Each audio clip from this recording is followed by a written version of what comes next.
星穹列车和星河猎手，就像光和影子，我们走在不同的路上，纠纠缠缠，一同向前，热烈的生长。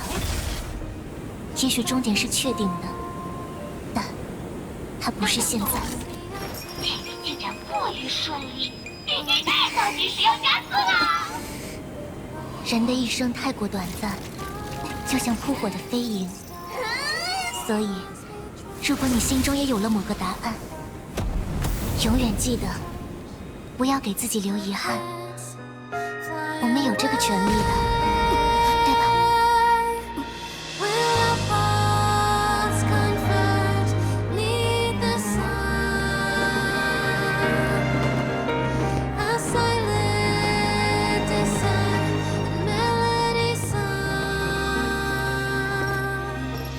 既然这么在意别人的安危，干嘛不再凑近点看呢？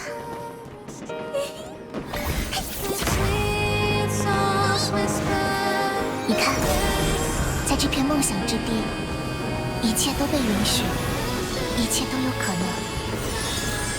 我们怀着各自的目的来到这里，又以意想不到的方式实现了它。无论那结果是甜美的、梦幻的，还是苦涩的、现实的，它都是我们梦寐以求的答案。所以，人们为何选择沉睡？我想，就像你说的一样，因为最后，我们都要从梦中醒来。